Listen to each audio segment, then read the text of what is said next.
je suis accompagné de Morane pour ce Visiotalk et c'est un vrai plaisir pardon, de tous vous accueillir.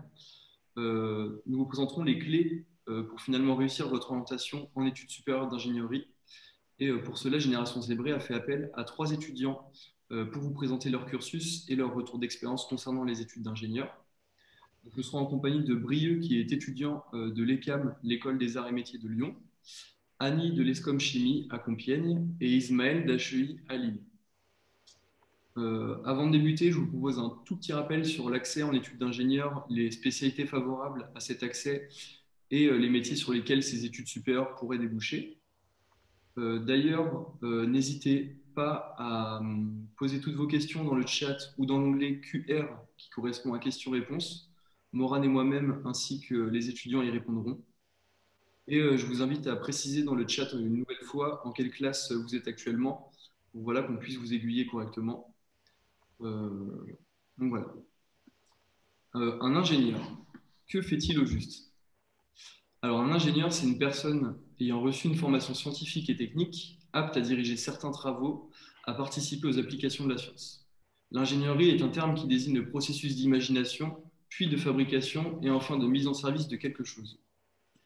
Je vais vous présenter les spécialités favorables à l'accès de ces études. Donc, pour les terminales actuellement, nous retrouvons évidemment la spécialité mathématiques et options mathématiques expertes, la spécialité physique et chimie, la spécialité NSIC qui désigne pardon, le numérique et les sciences informatiques, la spécialité sciences de l'ingénieur, c'est elle du coup qui vous permettra de développer vos compétences d'observation, de modélisation autour de la mécanique, du génie civil ou encore du génie électrique.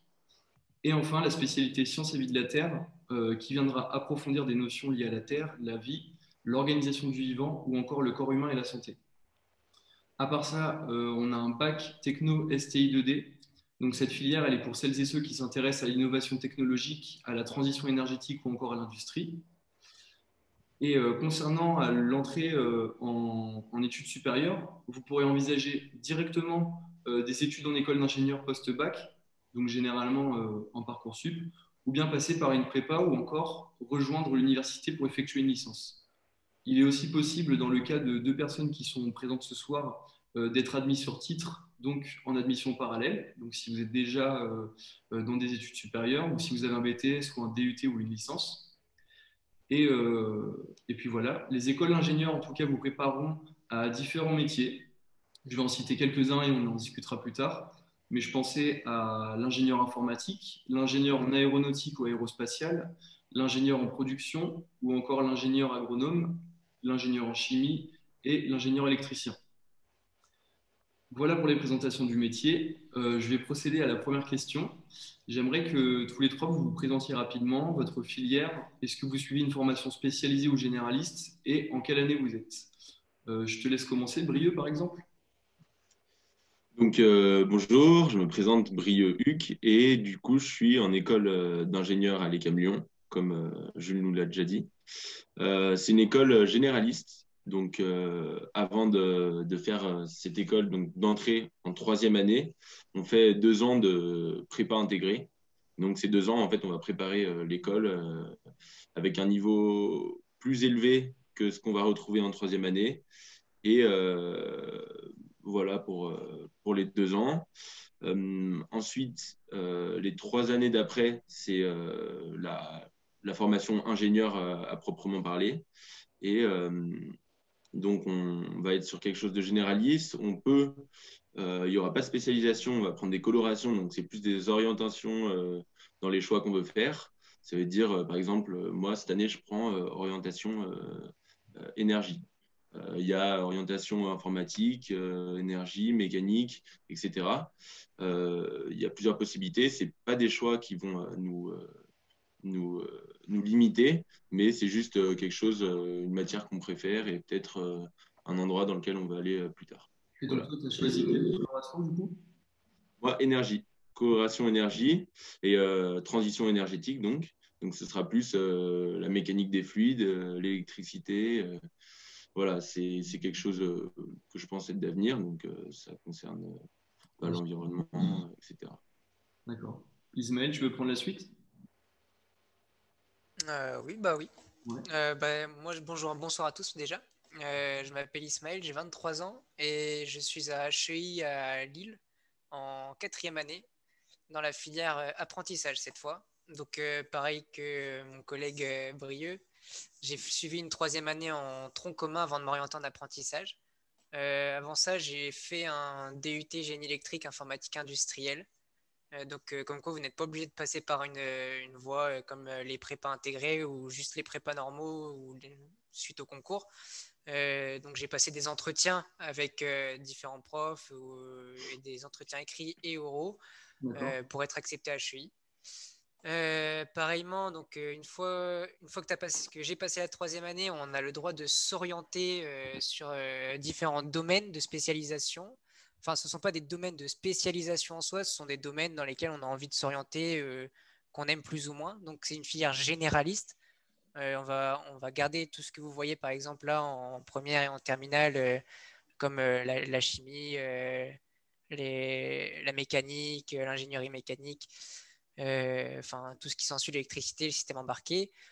Donc moi, j'ai décidé de m'orienter sur l'énergie et système électrique parce que bah, c'est un domaine qui me plaît et comme Brieux, je trouve que c'est un domaine qui est d'avenir dans tout ce qui est système, enfin dans l'énergie non renouvelable, la mécanique des fluides ou autre. Donc à mon avis, on doit avoir les cours à peu près similaires.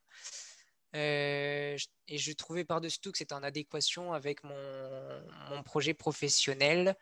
Euh, les études que j'ai choisi de faire sont réfléchies. J'ai eu beaucoup de temps et j'ai parlé à beaucoup de monde avant de choisir HEI, simplement parce que je trouve qu'on a un formidable suivi en école d'ingénieur, en tout cas, pour, euh, pour pouvoir derrière rebondir professionnellement. Super. Voilà. Ok. Donc, les débouchés professionnels, on aura l'occasion d'en parler à la fin du The Talk. Mais super.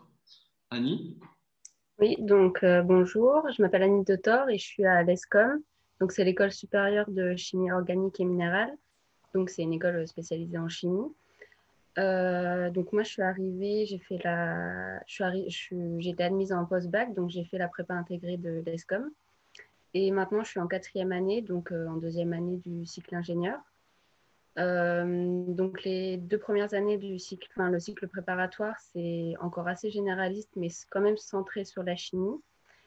Et après, à partir de la troisième année, donc du coup de la première année du cycle ingénieur, on laisse un peu de côté, enfin on se spécialise davantage en chimie et à partir de la quatrième année, on choisit une option. Donc il y a 4 options de proposer. Il y a chimie fine, formulation, génie des procédés et sciences de la vie. Et donc moi, je me suis spécialisée en génie des procédés, donc c'est tout ce qui est lié à l'industrie. Voilà. Et puis l'année prochaine, donc en cinquième année, on se spécialise davantage en fonction de l'option qu'on choisit en quatrième année. Ok, super. C'est noté. Est-ce que vous pouvez nous expliquer comment vous êtes arrivé en école d'ingénieur? Alors Ismaël, tu l'as un petit peu fait, mais quel était votre parcours, les démarches que vous avez mises en place pour intégrer les écoles dans lesquelles vous êtes aujourd'hui? Bah, comme vous, sûrement maintenant, on est passé par Parcoursup. On était la première année, la deuxième année de Parcoursup. Donc, on a sélectionné nos écoles, etc. Et ensuite, donc, nous, les CAM, c'est dossier. Donc, on est pris sur dossier. Il y a une première sélection qui est faite là-dessus. Et ensuite, il y a des entretiens. Donc, à l'époque, il y avait entretien individuel et collectif. Le collectif, en fait, a été supprimé depuis l'année dernière parce qu'en fait, c'était trop. Parcoursup laisse des délais trop courts. Et en fait, il y avait trop de demandes, donc ils ont dû supprimer les entretiens collectifs. Et les entretiens individuels, c'est vraiment plus des entretiens de personnalité où en fait, on est face à un prof de l'ECAM et face aussi à un ingénieur ECAM. Et ils vont nous poser des questions sur notre CV notamment, sur le parcours qu'on a eu précédemment. Voilà, et la sélection est faite là-dessus. Ok. Plus, comme tu l'as dit au début, des écrits et des oraux, c'est ça? Non, non, c'est sur dossier seulement. Ok. Dossier scolaire terminale première, Ok. peut-être seconde même. Et ensuite, seulement entretien, Ok, d'accord. ouais. Pas de concours d'admission pour les lycéens. Ok. Et toi, Annie? Donc moi, pour arriver en première année du cycle préparatoire, c'est sur dossier et sur concours, c'est le concours puissance alpha. D'accord, on va en parler plus tard, super. Voilà. Et, mais après, c'est pas obligatoire de passer le concours parce qu'il y a d'abord une étude de dossier D'accord. et selon le dossier, en fait, on passe le concours ou pas. Ok. Voilà. Et donc toi, Ismaël, tu n'as pas fait de prépa? Moi, je suis un peu particulier dans le sens où, bon, il y en a certains qui se reconnaîtront, j'étais très mauvais élève au lycée. Et j'ai perdu donc du coup une année où je savais pas du tout quoi faire. Où, bah, je vois par exemple dans le chat où il y a des gens qui ne savent pas comment s'orienter parce qu'ils savent pas quoi faire. Donc moi j'étais dans ce cas-là. Et en plus d'être mauvais élève, j'ai su rebondir au bout d'un an et j'ai trouvé une école dans laquelle je me plaisais beaucoup plus que ce que je pensais. Parce que je viens d'une filière anciennement SSVT, SVT pour ceux qui connaissent. D'accord. Et donc, j'avais jamais touché au génie électrique. Et lorsque je suis arrivé en DUT génie électrique, c'était totalement, bah, c'était la révélation et j'étais dans les majors de promo. Donc, du coup, ça m'a totalement donné envie d'avancer dans cette voie-là. Et ensuite, le choix de l'école, c'est fait par, bah, d'abord par le bouche à oreille, en fonction de ce que je voulais faire déjà professionnellement. Et après, avec les profs, avec la réputation aussi de l'école, j'ai postulé dans différentes écoles parce que cette fois, c'est sur dossier et pas sur concours obligatoirement sur dossier, entretien individuel, entretien professionnel. Et ensuite, enfin, à HEI en tout cas, c'était ça. Et ensuite, on avait un écrit en anglais. J'ai postulé à l'UTC, je pense que Agnès doit connaître. Oui. L'UTC, c'était des. Donc, j'ai passé les entretiens psychologiques, des écrits psychologiques. Et après, c'est tout, c'est sur dossier aussi. Et pareillement, bah, ça va de la première terminale jusqu'à notre poursuite d'études, première, deuxième année. Et donc, ils épluchent vraiment absolument tout. Voilà. Ok, super. Il y a Maxime dans la conversation qui nous demande quel est le meilleur choix entre une prépa classique et une prépa intégrée. Est-ce que vous pouvez y répondre? Alors, moi, j'étais au lycée, Pardon. j'étais bon élève et je savais pas trop. En fait, j'étais vraiment pas sûr de ce que je voulais faire. Donc, j'ai présenté des écoles avec des prépas, que ce soit commerce ou ingénieur, et des écoles post-bac. Et en fait, il se trouve que j'étais sportif de haut niveau, donc ça me prenait pas mal de temps. Et j'ai voulu pouvoir continuer à faire du sport ensuite, donc en post-bac. Et il s'est trouvé que du coup, la prépa intégrée, c'était vraiment le bon plan. Sachant qu'à l'ECAM, c'est spécial puisque c'est une prépa intégrée.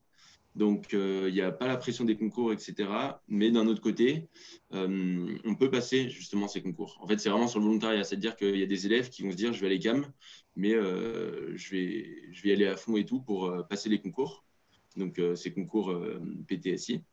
Ok. Euh, et il y en a qui disent, je vais rester à l'ECAM. Et du coup, très bien, je me mets moins la pression. Sachant que le niveau est le niveau du coup d'une prépa classique, avec la pression en moins. Du coup, c'est vraiment la bonne alternative. Moi, dans ma classe, il y en a un qui allait à Centrale Lyon, qui a passé les concours, une autre qui allait à l'ENSAM, donc les arts et métiers. Ok. Voilà. Il y en a d'autres qui sont allés à l'INSA. Donc, en fait, c'est vraiment possible. Si vous avez envie de passer les concours, après, vous pouvez. Et les profs qui sont là, ils sont derrière vous, etc. Ils poussent les élèves à le faire. Donc, ça, c'est vraiment bien. Moi, ce n'était pas mon cas, mais c'est possible. Donc là, c'est vraiment la bonne alternative. D'accord. Et toi, Annie, ta préparation au concours Alpha, comme tu disais à l'instant, comment elle s'est déroulée sur le plan mental, sur la charge de travail? Bah, en fait, j'ai pas passé le concours, Ok, donc j'ai pas. Je sais quelles épreuves il y a, mais je ne l'ai pas passé, donc j'ai pas. d'accord. Il y a quoi comme épreuve sur le concours Alpha, si tu t'en rappelles? À mon époque, du coup, enfin, c'était puissance 11 moi. Et il y avait maths, physique, SVT et anglais. D'accord, ok. Parce qu'on avait effectivement quelqu'un qui nous demandait des renseignements sur la démarche à suivre pour pouvoir formuler ses vœux d'école à partir de ce concours-là. Donc, je ne sais pas si tu peux répondre à cette question. Bah, normalement, sur Parcoursup, enfin, je pense, je ne suis pas sûre du tout, hein, mais je pense que sur Parcoursup, euh, enfin, en s'inscrivant au concours, ça permet d'accéder à différentes écoles. Et du coup, je pense qu'il faut choisir l'école qu'on veut. Enfin, je ne sais pas exactement en fait. Et du Et je coup, crois que ça Peut-être passe pour par Parcoursup. compléter, pour le dossier Parcoursup, effectivement, le concours Puissance Alpha regroupe plusieurs écoles et il est possible de cocher l'ensemble des écoles ou bien certaines d'entre elles, s'il y en a que vous préférez. En tout cas, ça compte comme un seul vœu, ce concours. C'est un concours commun. En plus, vous passez les épreuves qu'une fois, c'est l'intérêt. Bon, si vous mettez plus d'écoles, bah, vous avez plus de chances d'être reçu au moins dans une des écoles. Après, si vous voulez vraiment viser une école, vous pouvez aussi cocher une école, mais en tout cas, dans les deux cas, ça comptera le même nombre de vœux, c'est égal à un vœu. super. Merci, Morane. On va maintenant un petit peu parler de vos écoles. Donc, j'ai vu que c'était encore un peu flou pour certains. Pour rappel, Brieux est à l'ECAM, Ismaël est à HEI et Annie est à l'ESCOM Chimie. Voilà. Euh, Annie, quels sont les points forts d'après toi d'une école généraliste et spécialisée? Euh, je pense que, enfin, moi, en terminale, je savais que je voulais faire de la chimie. Donc, quand on sait ce qu'on veut faire, je pense que c'est bien de se spécialiser tout de suite. D'accord. Parce que, enfin, par exemple, le fait d'avoir choisi une école d'ingénieur chimiste avec une prépa intégrée, ça m'a permis de tout de suite mettre en pratique bah, la théorie qu'on apprenait parce qu'on avait à peu près 2 séances de TP par mois. Ok. Et donc, l'avantage par rapport à une prépa classique, par exemple, c'est qu'on a beaucoup, beaucoup plus de pratique et on arrive en cycle ingénieur avec des bases solides en travaux pratiques. Et donc, on est beaucoup avantagé là-dessus. Et ça permet aussi de... Enfin, si on sait ce qu'on veut faire, il faut tout de suite se spécialiser. Ça ne sert à rien de partir dans quelque chose de trop général et de perdre du temps en quelque sorte. Et ça permet du coup après de davantage se spécialiser. Mais par contre, si on ne sait pas ce qu'on veut faire, vaut mieux rester général et se laisser le temps de réfléchir encore sur ce D'accord. qu'on veut faire. Et est-ce que ça a été votre cas, Ismaël et Brieux, ou vous aviez d'autres convictions concernant l'école généraliste? Bah, moi, de mon côté,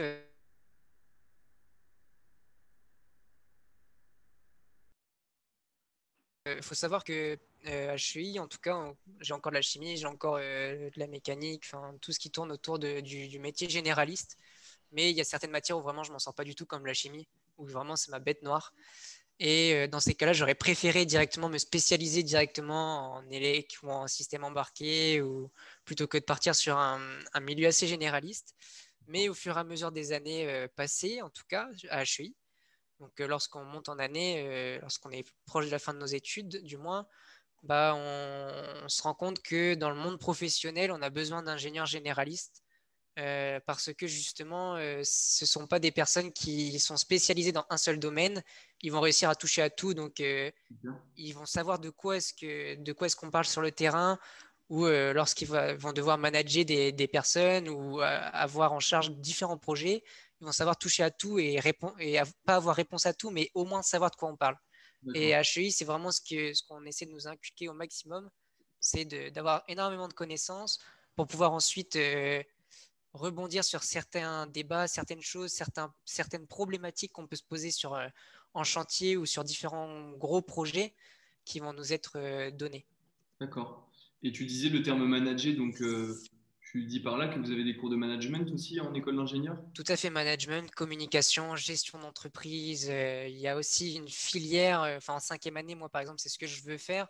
On peut quitter carrément notre cursus ingénieur général, entre guillemets, et partir sur une cinquième année entrepreneuriat où on peut directement rentrer dans le monde de l'entreprise. Ce sont pour les gens qui veulent pourquoi pas faire des startups, d'autres pour la reprise d'entreprise. Moi, ce sera pour la reprise d'entreprise pour faciliter.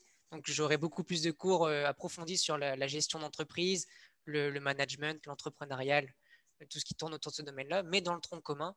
Donc, en troisième, quatrième, cinquième année de cycle normal ingénieur, il y a encore des cours de communication, de management, de gestion d'entreprise. Enfin, il y a énormément de cours. Il y a aussi des cours sur l'apprentissage de soi. savoir se remettre en question, des cours sur le leadership. Vraiment, c'est très très large et très très vaste. Il y en a tellement on peut pas tout énumérer. L'un des avantages, je ne sais pas si à l'ECAM c'est ça, à Lyon, c'est qu'on peut choisir nos cours aussi.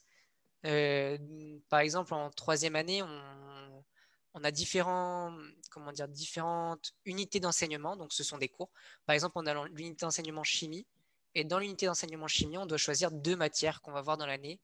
Par exemple, métaux céramiques composites, polymères, pharmaceutiques. Enfin, tout cela, ce sont des cours de chimie, mais on doit en choisir 2 d'entre eux, donc un par semestre à valider.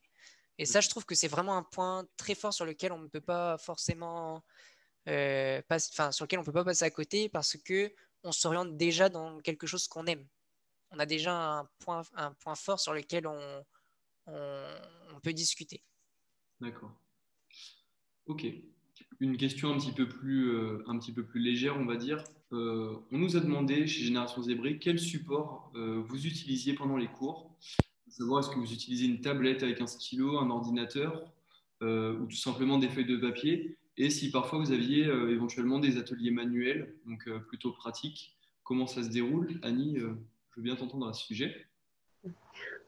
Donc nous, on n'a pas de tablette, on utilise des feuilles, voilà. Ah, Et les travaux pratiques, c'est en laboratoire. Donc on a différents laboratoires selon le type de chimie. On a organique, inorganique, de formulation, de chimie générale. Et on a aussi des laboratoires de génie des procédés. Et du coup, c'est les laboratoires de l'UTC, parce que l'ESCOM collabore avec l'UTC pour leur laboratoire. ok. Voilà. Est-ce que tu as des exemples de cours ou de matières que tu étudies? Actuellement, Oui, ou euh, par exemple, en génie des procédés, j'ai opération unitaire de séparation. J'ai tout ce qui est lié à l'industrie, la mise à l'échelle à l'industrie. J'ai de la chimie organique, donc c'est l'étude du carbone. Euh, Après, on a aussi des matières comme le droit, comme les statistiques. On avait informatique aussi au cycle préparatoire. Et voilà. ok, Après, tous les types de chimie, en fait. d'accord, oui, vu que tu es en école spécialisée, Et- je me rappelle. Et toi, Ismaël? Euh, Est-ce que tu peux réitérer ta question, s'il te plaît?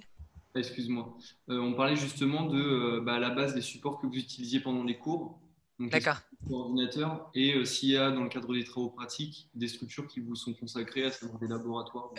Oui, bah alors, déjà pour répondre, moi personnellement, mais c'est un choix, vous pouvez prendre, j'ai des personnes dans ma promotion qui utilisent un iPad et l'Apple Pencil par exemple, ça marche très très bien, hein. Mais moi je préfère utiliser du papier tout simplement parce qu'il y a énormément de mathématiques, de tout ce qui tourne autour du calcul. Donc sur un ordinateur ou autre, c'est pas forcément le plus adéquat, je trouve. Donc je suis resté un petit peu à l'ancienne sur le papier et le stylo, quoi. Après, en dehors de ça, pour ce qui est des travaux pratiques, on a énormément de travaux pratiques. Ça fait partie de notre validation de toute façon de chaque matière, de chaque unité d'enseignement. Donc dans chaque matière, on a obligatoirement des travaux pratiques en laboratoire. Donc ça peut être dans n'importe quel laboratoire, autant chimie donc on peut avoir de la chimie organique, de la chimie polymère, des métaux céramiques composites, on a plusieurs laboratoires. Moi, c'est principalement l'ELEC, du coup, on a un laboratoire d'énergie et d'électricité. D'accord. Il y a un Fab Lab aussi Ah, à HEI. Ouais, justement, ils sont très très équipés là-dedans. est-ce que tu peux détailler pour ceux qui ne savent pas, les lycéens, ce qu'est un Fab Lab? Alors, je sais plus ce que ça veut dire exactement, mais c'est un laboratoire en gros où on regroupe énormément d'automatismes, de systèmes automatiques, robotiques, du moins pour Des imprimantes justement. 3D, Comment? typiquement des imprimantes 3D, par exemple. Ouais, par exemple. Mais nous, c'est surtout tourner dans la robotique, justement, des D'accord. bras robotisés, des bras que nous, on va automatiser derrière, sur lesquels on va devoir programmer pour pas être très compliqué. Si vous avez déjà vu la programmation, l'automatisation séquentielle, on va injecter juste un programme séquentiel dans le bras robotisé, par exemple. Le Fab Lab sert pratiquement uniquement pour ça. chez nous. À faire des tests finalement. Ouais, exactement. À mettre en pratique ce qu'on a vu en cours. Et ça, par contre, mine de rien, c'est vraiment très important. En terminale, on fait beaucoup de TP, mais pas énormément comparé à ce qu'on fait en cycle ingénieur. Et je trouve que c'est un aspect très important à ne pas négliger parce que vous mettez en pratique ce que vous apprenez. Au lycée, c'est pas forcément ce que vous faites. Vous dites, bah, je fais des maths, mais à quoi ça va me servir plus tard? En école d'ingénieur, moi, j'ai plus du tout de cours de mathématiques pures. J'ai des cours d'ingénierie mécanique où vraiment là, ça va être des mathématiques appliquées. Ce qu'on faisait en maths, je vais voir à quoi ça sert dans le monde réel. À quoi sert, à quoi est-ce que ça sert tout ce que vous avez vu, quoi, les intégrales, bêtement, vraiment, vous allez vous en servir tout le temps. Les exponentielles, pareil. Tout ce que vous voyez, c'est un niveau basique et vous allez vous en resservir en cycle ingénieur, en prépa aussi, et vous allez mettre ça en application dans des TP. Et c'est très important pour la compréhension. On peut ne pas avoir compris la théorie en cours, mais ça va se débloquer obligatoirement en TP. On a donc des cours communs, enfin des cours magistraux, comme vous avez au lycée. Et derrière, on a des TD, travaux dirigés, donc pour faire des exercices. Ensuite, on a les TP qui viennent. Et les TP, justement, on est obligé de comprendre ce qu'on fait suite à la théorie. Et justement, par rapport à ça, il y a aussi des questions sur le niveau en langue et plus particulièrement en anglais. Il y a Victoria qui a demandé, est-ce qu'un très bon niveau en anglais est vraiment nécessaire pour intégrer une école d'ingénieur et est-ce que l'enseignement des langues continue en école? Alors, je lui ai répondu par écrit, mais du coup, nous, à l'ECAM, pour l'entrée, il faut un bon niveau de français, je sais. En anglais, je ne sais pas trop, mais je n'étais pas très bon, donc je ne suis pas sûr que ce soit quelque chose de vraiment prépondérant. Et par contre, les 2 premières années, on continue le français, puisqu'on est sur le programme prépa. Et ensuite, on fait anglais et une LV2. Donc allemand, espagnol, etc. On peut d'ailleurs choisir allemand en LV1. Donc il y a plusieurs possibilités, mais voilà, on continue les langues. Super. Il y a Vincent qui demande dans les questions si tous les étudiants présents ce soir sont à Lyon. Il n'y a que Brieux qui est à l'ECAM Lyon. Et il y a eu une question un petit peu plus haut concernant Compiègne pour Annie. On te demandait, il me semble, comment était la vie étudiante à Compiègne, comment ça se déroulait finalement dans ton école à l'ESCOM. Donc, en temps normal, il y a un bureau des études qui organise donc des activités, par exemple pour l'intégration des premières années ou pour ceux qui arrivent, par exemple, à la fin du cycle préparatoire. Il y a des intégrations pour la cohésion. Il y a aussi beaucoup de communication entre promos pour faciliter l'intégration des premières années. On est une petite école.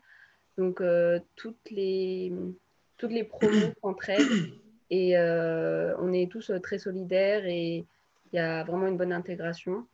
Il y a aussi des différentes associations. Il y a une association sportive, de musique, d'art, de théâtre aussi. Et il y a une association d'œnologie aussi.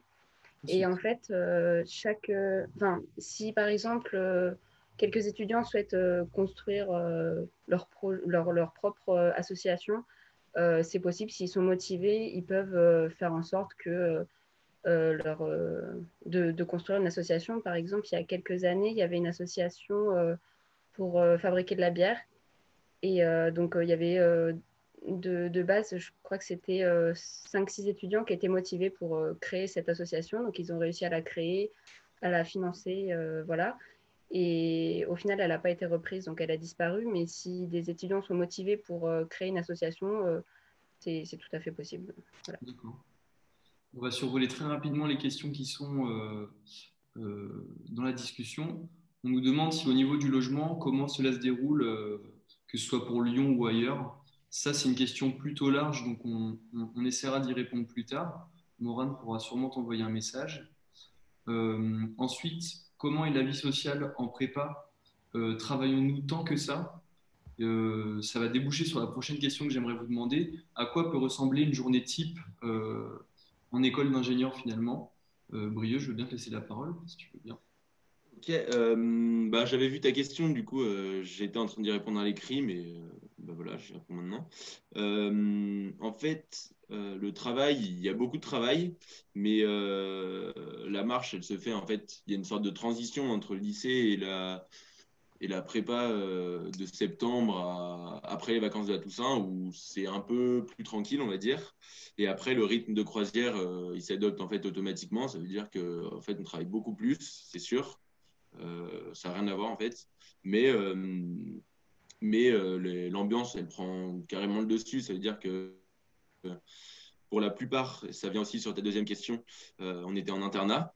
Donc, à l'ECAM, en fait, sur le campus de l'ECAM, il y a plein de chambres dispo, etc. Donc, on est avec tous les autres élèves, mais que ce soit de notre année ou des années du dessus, ça dépend du bâtiment dans lequel on est. Et du coup, c'est trop bien. Tu te retrouves avec tes potes que tu t'es fait assez rapidement avec l'intégration. Tous les événements qu'il y a sur le campus et à côté. C'est-à-dire qu'il y a le BDE, justement, qui organise tout ça pour que l'intégration se fasse le mieux possible et que les promos soient soudés. Donc voilà, l'ambiance, elle prend le dessus sur le travail, bien qu'il y a beaucoup de travail. Mais voilà. Après, la charge de travail, comme disait Ismaël juste avant, c'est plus appliqué. Donc, éventuellement, c'est de la mise en pratique de tous les savoirs que vous avez pu acquérir les premières années de prépa ou même au lycée. Voilà, c'est ça. Maintenant, une fois que on est en école, c'est vraiment plus appliqué que les 2 années de prépa intégrée. En prépa intégrée, c'était vraiment, on faisait beaucoup de théorique, etc. Et maintenant, on est en école et du coup, on fait plus de pratique. C'est différent parce que, bah, en général, ça demande moins de travail une fois qu'on a passé les 2 années de prépa. Mais après, moi, ça me plaisait très bien aussi. Il faut passer par là, je pense aussi. Enfin, ça dépend. Ismaël disait que non, ça dépend des personnes. Il y en a qui préféreront passer par un DUT et faire plus de quelque chose d'appliqué, et d'autres par prépa intégrée et ce sera plus théorique au début. Et après, voilà, on part sur quelque chose d'un peu nouveau en école, quoi. Tu souhaites rajouter quelque chose, Ismaël, au sujet de la vie étudiante, des assos ou même du De mon côté, je participe pas énormément à la vie associative, simplement parce que nous, on a une responsabilité à valider en école d'ingénieur à HEI. Donc la responsabilité, c'est simplement, il faut faire quelque chose pour l'école, participer à la vie associative, par exemple. Mais moi, ma responsabilité, c'est d'être ambassadeur HEI. Donc c'est pour ça que je suis là ce soir d'ailleurs. Donc tout simplement pour parler de mon parcours. Donc je ne suis pas très engagé dans la vie associative, mais dans la vie étudiante, un petit peu plus. Je ne suis pas non plus à sortir là tous les soirs ou tous les jeudis comme certains étudiants le font. Il y en a qui le font. Il faut savoir que c'est une école privée donc qui est payante et moi je respecte énormément le fait d'avoir payé mon école. C'est pas moi qui l'ai financé, c'est mes parents bien sûr. Le fait de financer mon école, je respecte énormément ça, donc je ne sors pas énormément afin de respecter enfin, c'est un choix de vie et c'est juste afin de respecter le fait que mes parents me financent. Et t'assurer une réussite. Ouais, exactement. Je voudrais juste rebondir sur l'anglais. Tout à l'heure, on parlait de l'anglais. On est certifié CTI, donc commission en titre d'ingénieur. On est obligé, donc, dans une école d'ingénieur, de passer un concours nous certifiant qu'on sort avec un niveau B2, il me semble. Donc, par exemple, c'est le TOEIC dans les 2 dernières années, le FIRST, le Cambridge ou autre. Donc, il ne faut pas avoir un excellent niveau d'anglais, mais c'est quand même pas négligeable le niveau d'anglais. Vous allez en avoir besoin plus tard dans votre travail. Vous allez forcément parler un jour ou l'autre des personnes étrangères, où vous allez être amené à avoir différents projets avec des personnes étrangères. Donc, il faut quand même un petit niveau d'anglais. Pas forcément en terminale. Moi, je suis vraiment nul en anglais. Mais après, il faut quand même valider un certificat pour l'anglais. Voilà. D'accord. Il y a Amélie qui te demande, Annie, effectivement, elle a vraiment envie de faire de la chimie et l'ESCOM l'intéresse beaucoup. Elle se demandait si la spécialisation dès la prépa vaut vraiment le coup. Si elle sait que, enfin, si tu sais que tu veux faire de la chimie, ça vaut le coup parce que dès la première année et dès les premières semaines, en fait, on va tout de suite faire des TP. Donc, on va voir la théorie, voir un sujet et on va tout de suite l'appliquer en TP, contrairement à une prépa classique PCSI, par exemple, où enfin, on va faire que la théorie Et je trouve ça beaucoup plus intéressant en fait de voir la théorie et de tout de suite l'appliquer et de mieux comprendre et d'être plus à l'aise en fait au fur et à mesure avec la pratique qui est indispensable en chimie surtout. D'accord. Voilà. Et dans la foulée, on nous a demandé un peu plus en bas, est-ce que les écoles avec prépa intégrée sont plus faciles à intégrer ou non? La spécialité. Plus facile qu'une prépa classique. Oui. Euh, ça, je sais pas trop dire. Je sais pas. On m'a demandé aussi s'il y avait un écart de notes entre le lycée et les études supérieures. J'aurais tendance à répondre moi-même que je pense que c'est valable pour toutes les études supérieures en l'occurrence. Il y a toujours voilà, un niveau d'exigence, comme l'a dit Brieux, qui est différent. Et effectivement, après, je te laisserai Brieux, tu avais l'air de rebondir sur cette question-là, mais je pense que c'est valable pour toutes les écoles supérieures finalement, ou même les universités ou autres. Il y a toujours voilà, des attentes différentes concernant les professeurs. Ouais, les attentes ne sont pas les mêmes. Mais de toute manière, en fait, c'est le niveau relatif par rapport à la classe qui est important finalement, parce qu'il y a des profs, comme vous pouvez le voir au lycée, qui notent de toute manière super dur. Vous pourrez avoir 12, ça peut être excellent pour un prof. Donc en fait, ça dépend vraiment, ça ne veut pas dire grand-chose. Finalement, c'est un peu bête, mais il faut regarder par rapport à la classe, quoi, pour voir où on est. Mais après, les exigences ne sont pas les mêmes. Par exemple, au lycée, on ne passera pas avec 10 en prépa. Nous, ça se passe à l'ECAM, c'est tu passes si tu as plus de 10 dans tous les cas. Si dans dessous de 10, il y a une discussion qui est faite en fait sur le jury de fin d'année, et en dessous de 9, bah, c'est mort. Mais en fait, ça arrive jamais, parce que ça dépend aussi de la quantité de travail que chacun émet, etc. Donc, Et à ce ça, moment-là, ça arrive. pardon, excuse-moi, mais à ce moment-là, c'est envisageable de reprendre une année, enfin de redoubler Oui, finalement. oui, oui, ils acceptent à l'ECAM de refaire une sup si c'est pas possible. L'aspect, c'est possible dans tous les cas. On peut refaire une spé. En fait, normalement, la sup, la première année, donc, normalement, elle n'est pas redoublable en prépa classique. Là, c'est possible. Donc, ça arrive qu'il y en ait qui redoublent la sup. Et l'aspect, si on n'y arrive pas, et ben, on peut refaire une année sans problème. Ça, c'est autorisé dans tous les cas. Merci. Concernant les stages, j'aimerais savoir si déjà d'une part vous êtes aidé pour en trouver et si vous, de votre côté, vous en avez déjà fait. Ismaël, je veux bien te laisser la parole. J'ai fait des stages durant mon DUT, bien sûr chez mes parents parce que ce sont eux qui ont des entreprises. D'accord. En dehors de ça, du côté de HEI, on a énormément d'aide et de soutien de la part de l'école parce qu'ils ont des partenariats avec différentes entreprises, EDF, GDF, hein, toutes les grosses structures du Nord en tout cas. Euh, les stages sont bien pris en charge par HEI, du moins il y a un suivi des professeurs. Il y a un très bon suivi parce que les profs vont se déplacer sur notre lieu de stage, ils vont faire un point, ils vont bien expliquer comment va se passer notre stage, comment ça va se terminer, les dossiers qu'on a à rendre. On a des stages à l'étranger à valider, des stages de professionnalisation, un stage d'ingénieur en fin d'études. Donc normalement, ça se passe en 5e année, si les autres aussi, c'est ça. De mon côté, en apprentissage, pour ceux qui veulent faire apprentissage ou voudraient le faire plus tard, j'ai des stages tous les 2 mois de 2 mois pour l'instant. Donc j'ai 2 mois d'entreprise, 2 mois d'école. Pareillement, j'ai des rendez-vous académiques avec mon tuteur académique pendant mes périodes de cours et pendant mes périodes de stage. Donc lorsque je vais en stage, il se déplace dans l'entreprise pour voir comment est-ce que je m'en sors, pour discuter. Donc il y a un très très bon suivi. Je pense que c'est dans toutes les écoles d'ingénieurs de toute façon. Il y a un très bon suivi des professeurs là-dessus parce que ça va être votre premier pas en dehors de la troisième dans un monde professionnel et ça va totalement changer. Votre vision des choses va totalement changer.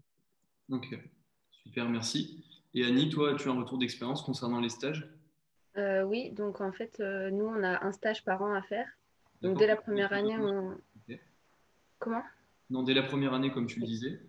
Donc dès la première année, on a un stage ouvrier d'une durée d'un mois à faire.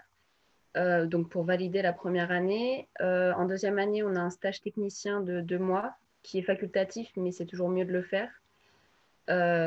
Ensuite, en première année de cycle ingénieur, on a aussi un stage technicien obligatoire de 2 mois.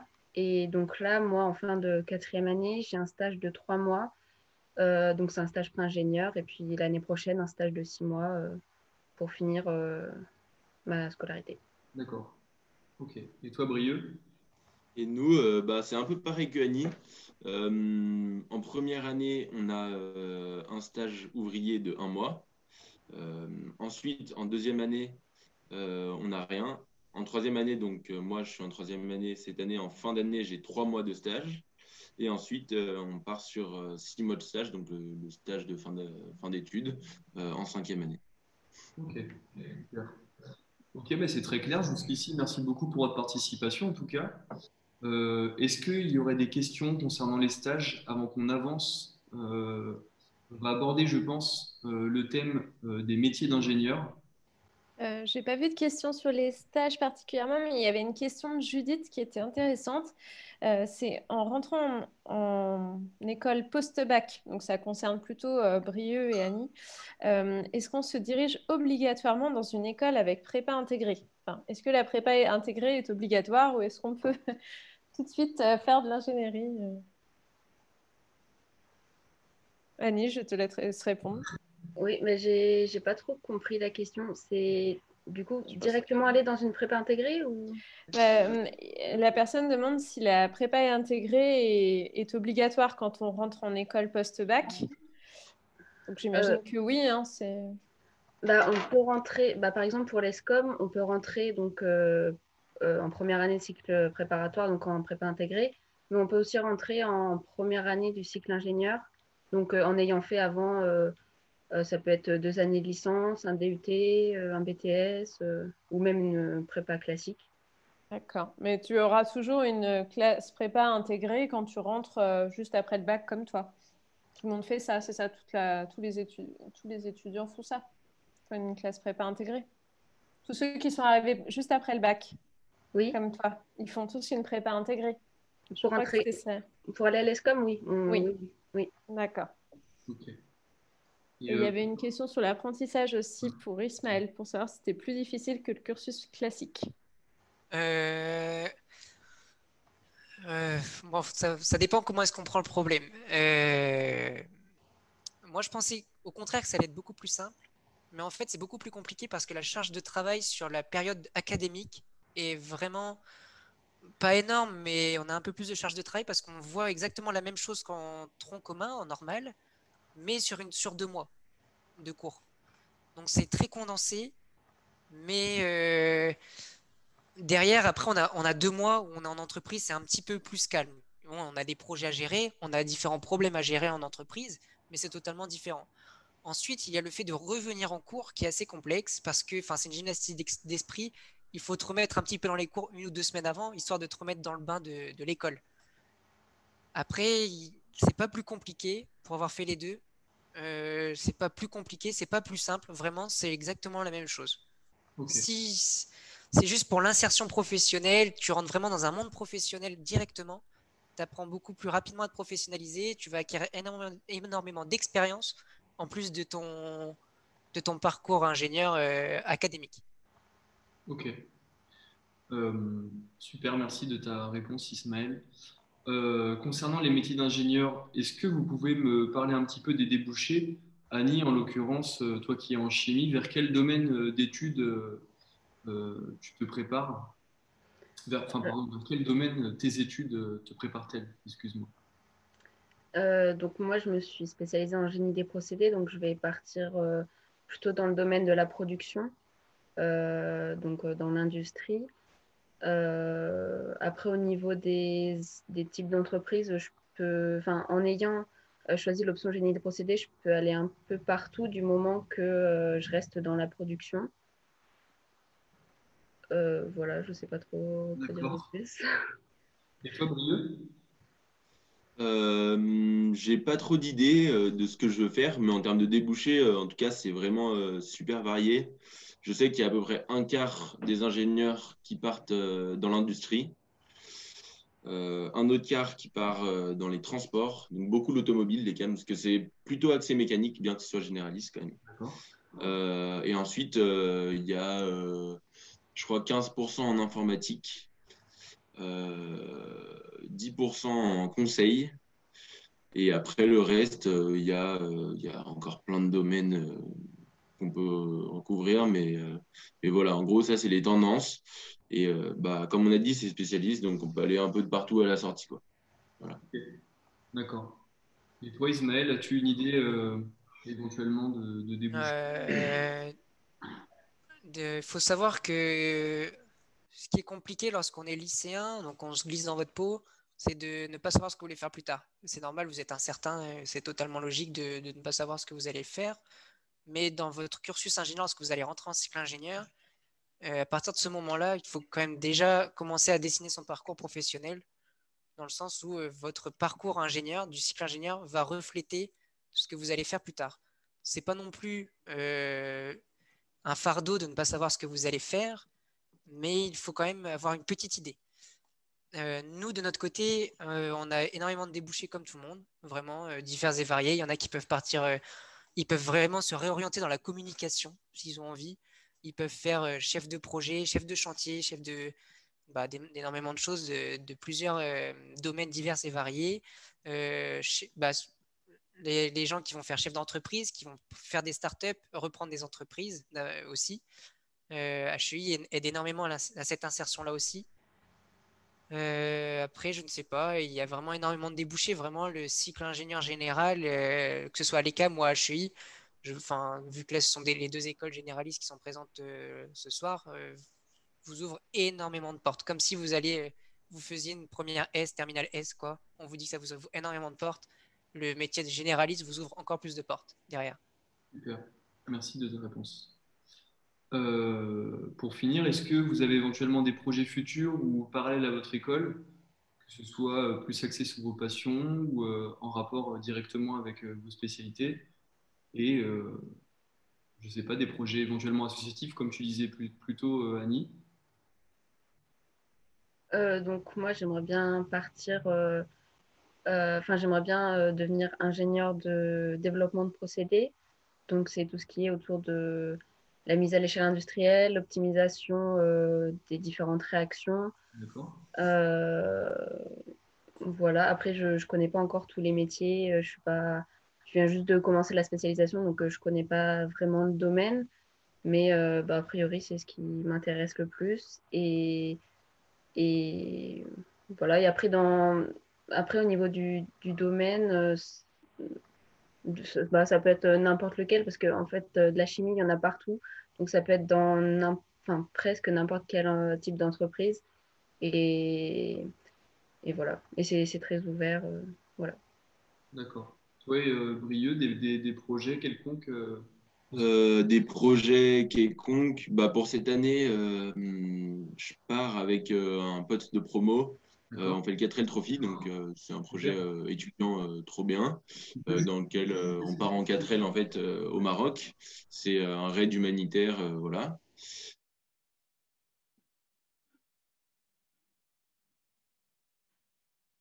Ça, j'ai plusieurs personnes de l'ECAM à le faire, trop bien. Et ensuite, en professionnel, comme je disais à l'écrit là, pour répondre à une question, c'était j'aimerais bien aller dans le renouvelable, justement. J'ai un petit projet en tête, mais pour l'instant, ça ne se concrétise pas puisque j'ai pas encore les bases nécessaires, on va dire. Mais voilà, j'aimerais bien aller là-dedans. Du coup, comme j'ai répondu, je me suis orienté dans la coloration transition énergétique. Et voilà, je cherche un stage du coup dans ce domaine-là pour ma fin d'année. D'accord. Et toi, Ismaël? Merci, Brieux, de ta réponse. Moi, je n'ai que des projets professionnels en tête. J'ai pas envie de. Enfin, je vais pas vous cacher que vraiment, j'ai pas envie de perdre mon temps. Par exemple, je vais être très sincère avec vous. Nous, le stage à l'étranger, il a été annulé. À cause du Covid, hein, bien sûr, comme vous le savez. Hein. Il a été annulé. Et moi, ça me va très bien parce que pour moi, c'était une sacrée perte de temps au vu de mon projet professionnel. J'ai envie que ça avance vite et j'ai envie de mettre les pieds dedans rapidement pour pouvoir me faire les dents. D'accord. Je vais reprendre les entreprises de mes parents qui sont spécialisées dans l'éclairage de la marine nationale, des sous-marins, des porte-avions, des aéroports, des avions. Donc vraiment spécialisés dedans, dans l'éclairage entre guillemets, enfin ils appellent ça l'éclairage haut de gamme. J'ai vraiment envie de les reprendre, sauf que c'est très compliqué. Il faut vraiment un gros suivi et surtout énormément d'expérience professionnelle que je n'ai pas du coup parce que je suis jeune. J'ai que 23 ans. Donc pour reprendre un monstre pareil, c'est pas possible comme ça du jour au lendemain. C'est d'ailleurs pour ça que je me suis rentré en apprentissage en urgence parce que justement mon père est normalement à l'âge de la retraite depuis quelques années déjà et il commence un peu à s'essouffler, à fatiguer comme tout le monde, je pense. Lorsque vous verrez vos parents vieillir, ça va vous faire mal au cœur. Et donc je voulais en sortir rapidement et mettre les pieds rapidement dans l'entreprise, sachant que j'y suis depuis que je fais mes stages de troisième et toutes mes vacances, je les passe là-bas dans l'entreprise. Je voulais commencer à gérer les projets, à prendre en main certaines choses.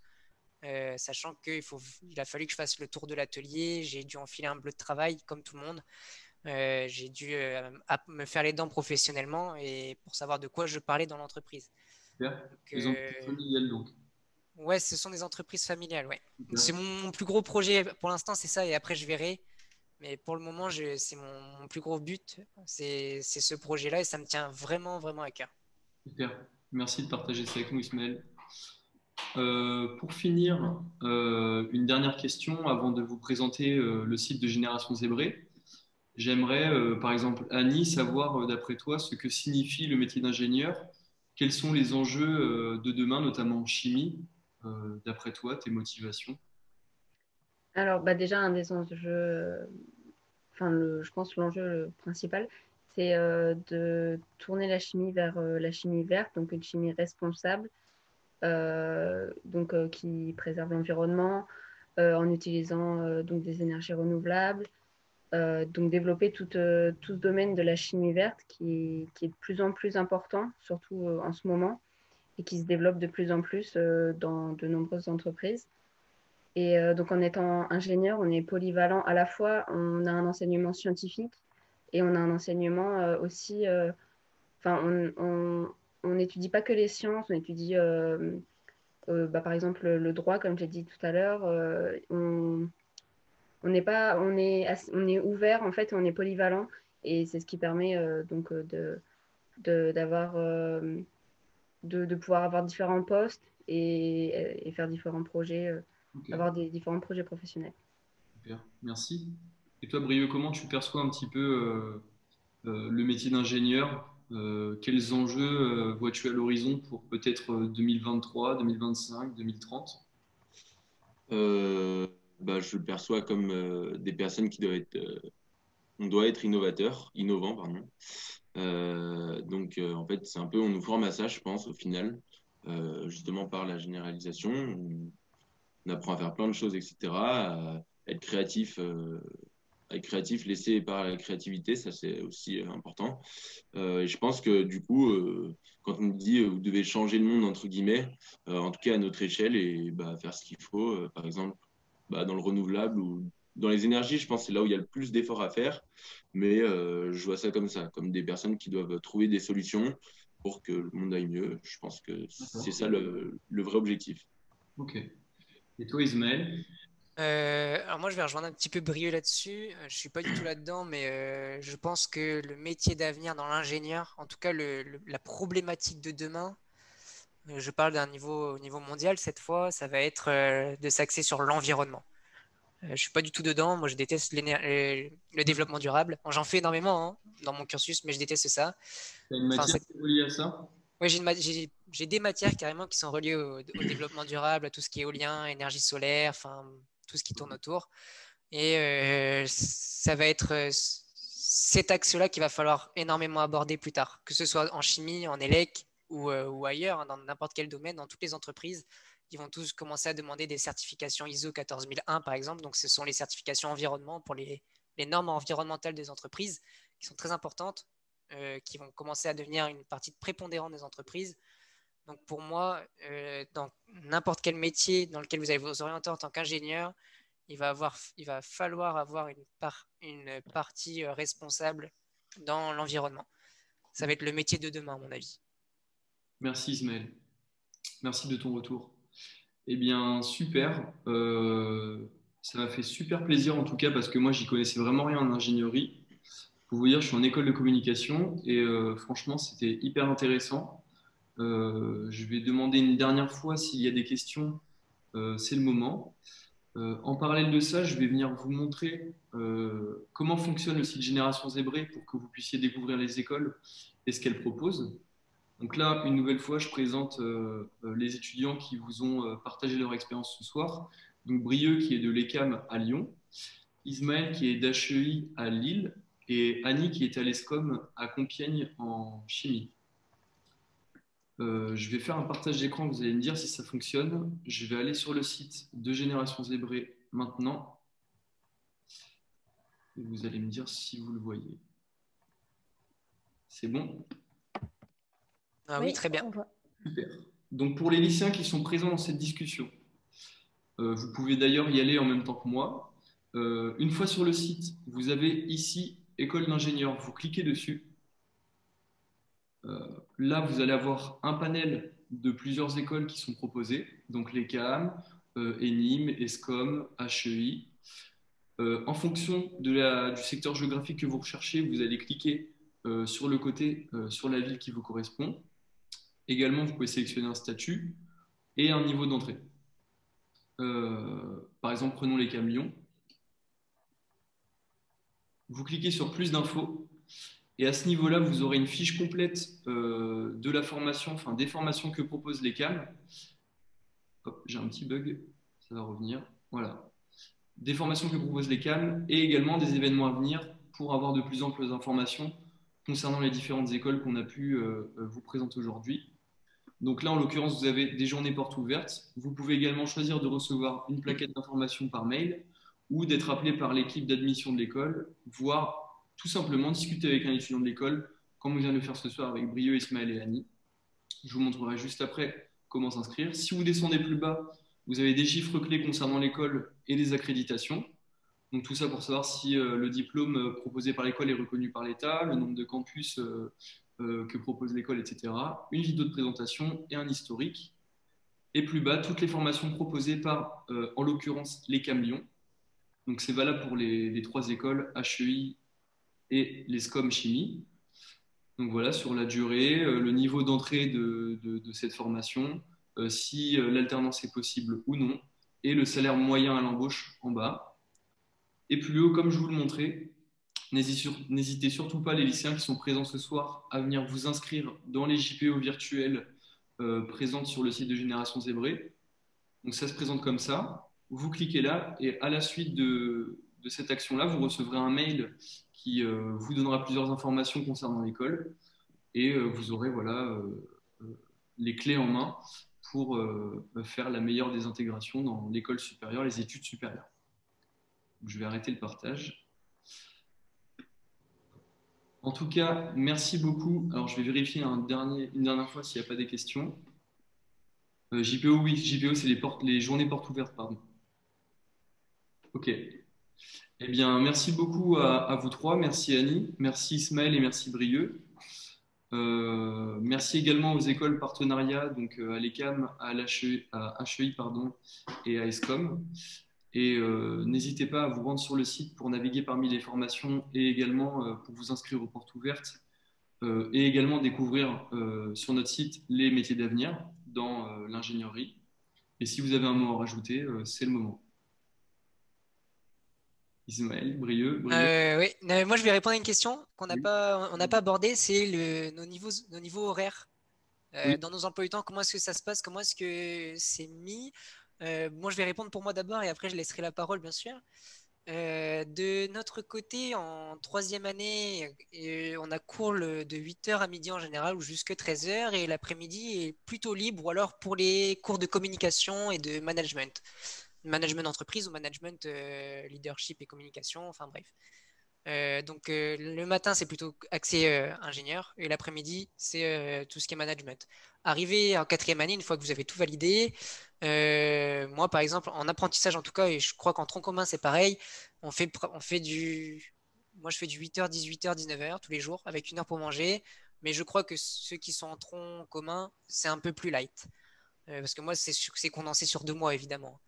Après, le jeudi après-midi en général, c'est une après-midi libre. C'est l'après-midi où on peut faire notre vie associative, travailler, travailler nos projets parce qu'on a énormément de projets en école d'ingénieur. On doit valider des projets. On a des projets dans à peu près toutes les matières en général. Et après, on a le vendredi, il est normal. Mais en général, le jeudi après-midi, le jeudi, D'accord. un peu repos, on peut faire du sport, on a le temps de tout faire. Derrière, il y a aussi les associations sportives qui prennent en charge Bien sûr. ceux qui font beaucoup de sport, ceux qui ont envie de se détendre sur différentes horaires, du lundi jusqu'au vendredi ou au samedi. Donc vraiment, c'est très très large. Vous avez le temps vraiment pour tout. Il ne faut pas non plus se dire, on rentre en cycle ingénieur ou en prépa, on va travailler toute notre vie. Il ne faut pas s'enfermer sur vous-même. C'est l'erreur que énormément font, c'est se refermer sur soi-même, que ce soit en prépa ou autre, même en cycle ingénieur. Il ne faut surtout pas vous refermer dans vos études. Il faut s'ouvrir aux gens, il faut parler. Parce que c'est vraiment des études qui sont assez complexes et assez tordues, entre guillemets. Il va y avoir beaucoup de travail et votre vie sentimentale, entre guillemets, du point de vue des études, va être mis à rude épreuve. D'accord. Donc vraiment, ouvrez-vous aux gens, faites du sport, sortez, aérez-vous l'esprit, mais ne restez pas recroquevillé sur vous-même. Ça sert absolument à rien de vous faire du mal. Ok, super, merci pour ces conseils précieux, Ismaël. Je vais faire une dernière partage d'écran pour vous montrer les listes de métiers. En l'occurrence, ça peut te concerner toi, Annie, puisqu'on va essayer de chercher les ingénieurs procédés en chimie dont tu nous parlais tout à l'heure. Ouais. Donc, vous vous rendez sur liste de métiers en haut à droite sur le site internet. Vous cliquez, enfin, vous cherchez, pardon, le type d'ingénierie qui vous intéresse. Et suite à ça, vous aurez voilà, toute une sélection de métiers liés à ce domaine et vous pourrez les ajouter à votre sélection pour les consulter plus tard. Donc voilà, en l'occurrence, Annie, ce métier doit te parler. Je laisserai l'ajouter à ta sélection d'ailleurs plus tard. Et juste ici, un test d'orientation que vous pouvez également remplir. Donc pour une nouvelle fois explorer les métiers, choisir vos formations et en dire plus un petit peu sur vos ambitions scolaires. Et enfin, un blog sur lequel vous pourrez consulter nos articles concernant l'orientation. Et Jules, est-ce que tu peux remontrer le chemin d'accès pour voir les journées portes ouvertes? Parce que Maxime pose la question. D'accord. Alors, vous vous rendez dans Choisir ma formation. Ensuite, vous allez sur École d'ingénieur, vu que c'est ce qui nous concerne aujourd'hui. Ensuite, Maxime, tu pourras utiliser un filtre secteur géographique sur le côté. Donc, par exemple, on va aller chez HEI cette fois-ci. Et une fois rendu ici, tu vois, là, en l'occurrence, il y a le Visiotalk qui va se présenter, donc celui qu'on est en train de faire ce soir. Donc, voilà. Et ensuite, tout ce qui est journée d'immersion, journée porte ouverte, ce sont les événements qui correspondent au JPO virtuel. Et Maxime, tu pourras également recevoir une plaquette d'information ou, comme j'ai dit juste avant, discuter avec un étudiant ou un membre de l'administration. Le mieux restant, bien sûr, de t'orienter vers une journée porte ouverte si une école t'intéresse en fonction des formations qu'elle propose. Je peux faire un petit aparté. Oui, dis-moi. Les journées portes ouvertes pour les étudiants, les lycéens qui sont présents sont très très importantes. Même si c'est virtuel, c'est un peu nul, on n'a pas le même contact qu'avant. Je fais pas de la pub que pour HEI, hein, je fais de la pub vraiment pour tout le monde. Écoles, oui, bien sûr. Allez-y parce que vos parents vont vouloir des renseignements et vont vouloir se réconforter un petit peu, ils vont vouloir essayer de se reposer sur nous pour que nous, on leur explique comment ça se passe, comment est-ce qu'il faut faire et déjà aborder les premières démarches à suivre. C'est pas facile pour tout le monde de faire ça, donc vraiment rendez-vous aux journées portes ouvertes, aux journées immersion, qui sont vraiment très importantes pour répondre à la totalité de vos questions. On se rapproche de vous et on va pouvoir parler, discuter de nos emplois du temps, discuter de notre vie étudiante vraiment plus profondément que ce qu'on vient de faire là. Ok, ok, super. Merci. Merci à tous. Je vous remercie une nouvelle fois, Annie, Ismaël et Brieux. Merci à tous les participants présents ce soir. C'était super de pouvoir discuter de tout ça avec vous. Si vous avez d'autres questions, n'hésitez pas à nous parler via le site internet une nouvelle fois. En bas à droite, il y a une case chat avec laquelle vous pourrez rentrer en relation avec Morane, moi-même ou un membre de l'équipe. Et puis voilà, je vous souhaite une très belle soirée et à bientôt. Bonne soirée à tous. Merci Merci, beaucoup. bonne soirée. Au revoir. Très bonne soirée, bon courage.